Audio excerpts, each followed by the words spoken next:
Welcome everyone to this month's Astro Colorscope. My name's Elizabeth Harper. My website is sealedwithlove.com. So the idea of the Astro Colorscope is that in a moment I'm going to pick 3 crystals from my crystal bag. I'll throw them into a circle of 12 houses. We'll see which houses the crystals are aligned with. Then I'll read the crystal energy, the colors, and the house energy that they're in. I'll also take a bead from my bead bag just to see what the influence of an extra piece of color is.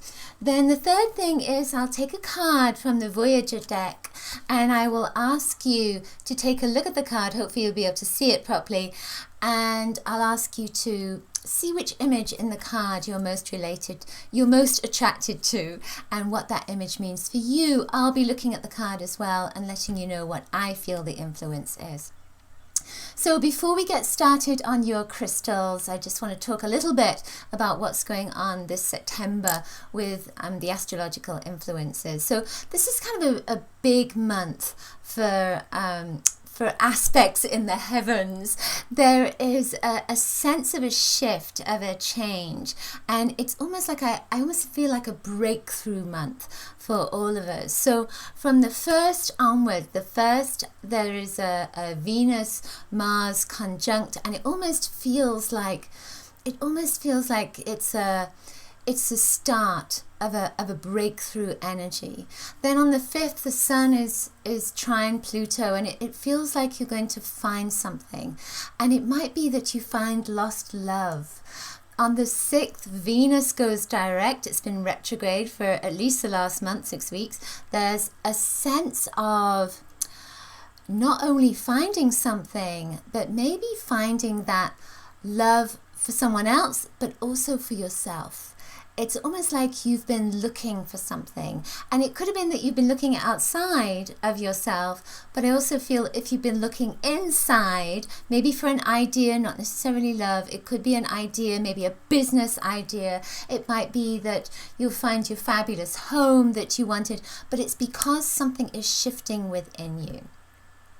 So then around the 8th, Mars and Uranus are trine, and that Mars energy is very much about passion. So we started out the month with Mars and Venus conjunct. So it's almost like there's a big influence of Mars, at least to me, for that first week of September. So I feel that there's passion.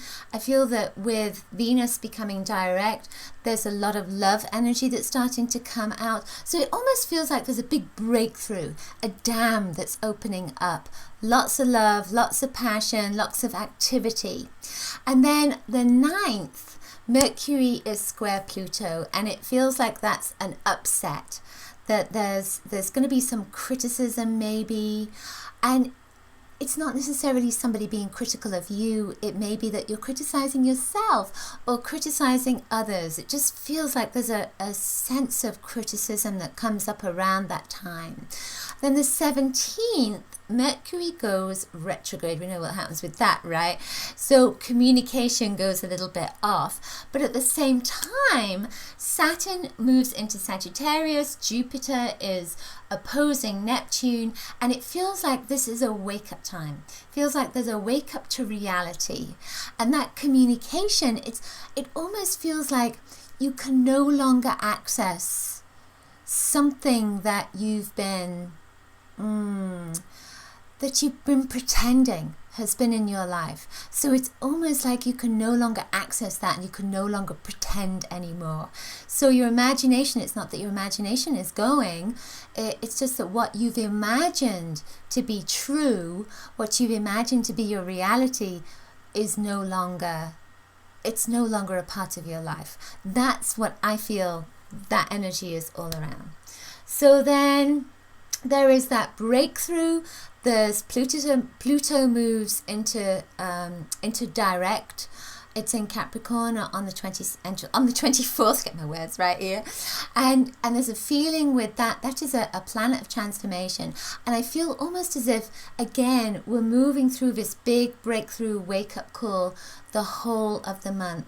It's almost like we're shaken awake with that, and then on the 27th. there is a supermoon, and this supermoon, there's a lunar eclipse that goes with this supermoon, and I feel, again, it's in Aries, so I feel that Mars energy is really coming through, and it, you know, there is still a feeling of a breakthrough, like something is breaking out, and it doesn't have to be negative, it can be really, really positive, but I feel as if whatever illusions you've had or whatever you've been playing with, you now have to get serious, and the illusions are no longer there, and it's almost like you are suddenly coming alive. So if you imagine, what I'm seeing is, I'm seeing this doll. So if you imagine you've been a doll, you've been like Pinocchio or something, and then suddenly you become a person. So that's the sense of it. That's the kind of movement of the energy through the whole month. There is a partial solar eclipse on the 13th, and of course that is around that fabulous new moon as well. So with the new moon in Virgo, it feels like you are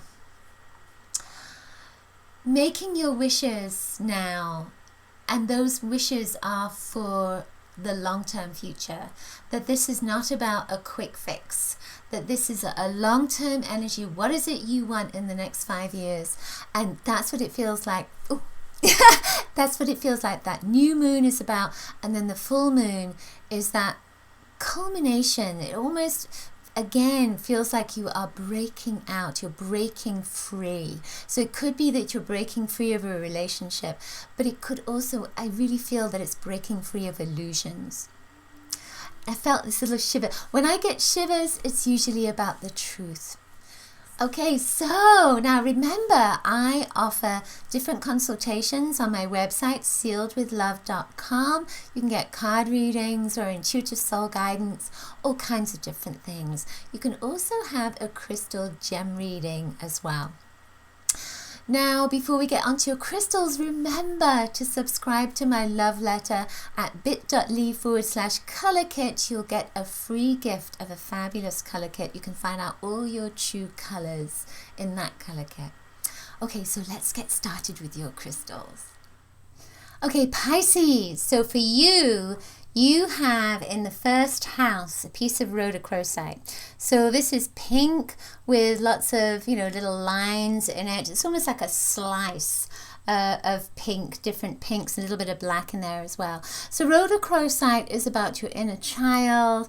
It's about love and compassion as well. It's in the first house. So there's a sense of you, there's almost a sense of you growing up.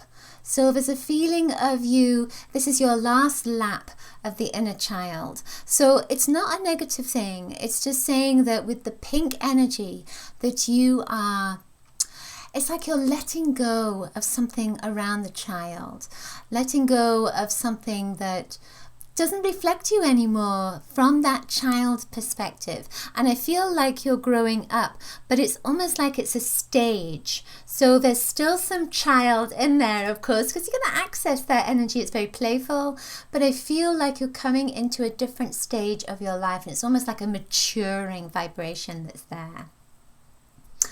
I feel with this as well that there's an enormous amount of love around you this month particularly. But what's interesting to me is that I'm looking at these little lines here, and I'm feeling like the moon and the moon cycles are going to be very important for you. So the 13th and the 27th are going to be very important for you, and especially as there's eclipses that are there. This is going to be a very good time for you to write your wishes down for your long-term future. So it just feels like something is shifting around that as well. So then in your 10th house went this gorgeous piece of citrine. Citrine is a stone of success, of prosperity. The yellow, it links to the solar plexus. So this is very much about expansion, about being seen, and about power as well.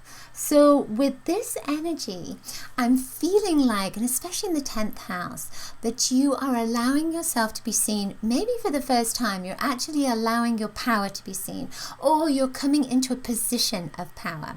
Now, what's interesting to me is that this is pink. It's kind of red, right? And then we have yellow. Now, what is the other primary color?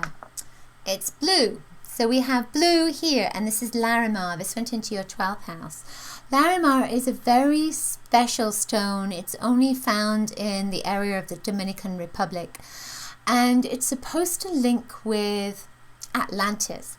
It's kind of an interesting energy, because there's a feeling with this that it's about there's an ascension that's there.